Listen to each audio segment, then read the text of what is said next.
కొండలను మింగిన అనకొండ జగన్ ఈ సీఎం రిషికొండను వదలలేదు అని చంద్రబాబు నాయుడు చెప్తుండు. ఇంకోటి చంద్రబాబుపై రాయి దాడట. బారికేడుకు తగిలి కింద పడిన రాయి. బారికేడుకు తగిలితేనే మరి ఇంత పెద్ద వార్త. ఇప్పుడు ఇక్కడేమో గీత పడ్డదంటి, నుదుటిపై చిన్న గీతకే ప్రాణం పోతుందా అంటి.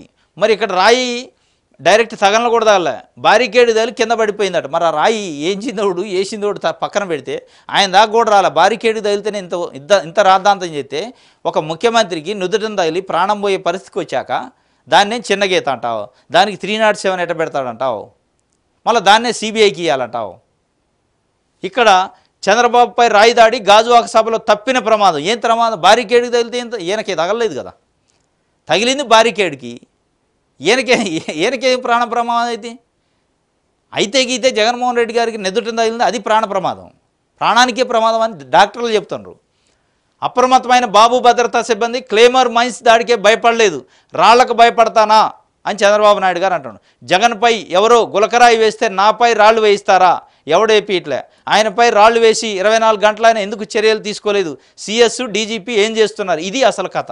అసలు విషయం ఏంటంటే అసలు ఈ రాయి దాడి ఈ కోణం అసలు జగన్మోహన్ రెడ్డి గారిని మరి ఏమన్నా దాడి చేయాలని చేశారా, ఇంకోటి ఎవరు చేశారు పక్కన పెడితే, దీన్ని క్యాచ్ చేసుకొని అక్కడున్న చీఫ్ సెక్రటరీని డీజీపీని పక్కకు తప్పించాలని ఒక కుట్ర జరుగుతున్నట్టు అనుమానం వస్తుంది. ఈ దాడినే చూపించి, ఎందుకంటే చిలకలూరుపేటలో ప్రధానమంత్రి గారు వచ్చిన సభలో ఏదో జరిగిందని అక్కడున్న ఎస్పీని వాళ్ళు ట్రాన్స్ఫర్ చేయించడానికి ఈసీకి కంప్లైంట్ ఇచ్చారు.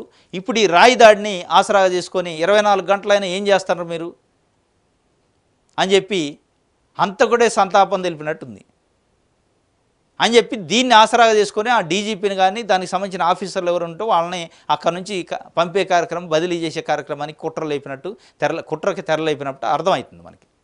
దీన్ని చూడండి, ఇక రేపు స్టార్ట్ చేస్తారు. డీజీపీ తప్పియాలి, సిఎస్ని తప్పియాలి అని చెప్పి ఎలక్షన్ కమిషన్ లెటర్ మీద లెటర్ రాస్తారు, లెటర్ మీద లెటర్ రాసి వాళ్ళని తప్పించే కార్యక్రమం చేస్తారు. కానీ చంద్రబాబు నాయుడు గారికి అర్థం కాదండి, డీజీపీలు చీఫ్ సెక్రటరీలు వాళ్ళ ఓట్లు రావు. వాళ్ళు ఉన్నా ఇంకోళ్ళు వచ్చినా ఎవరో ఒకళ్ళు అయితే డీజీపీ ఉంటారు, ఎవరో ఒకళ్ళు చీఫ్ సెక్రటరీ ఉంటారు, ఈయన పోతే ఇంకొక ఆయన వస్తాడు. కానీ వాళ్ళతో ఓట్లు రావు. వేయాల్సింది ప్రజలు, ఆదరించాల్సిన ప్రజలు, ప్రేమించాల్సిన ప్రజలు, గెలిపించాల్సిన ప్రజలు. అది గమనించాలా. అల్టిమేట్గా జడ్జిలు ఎవరు? ప్రజలు.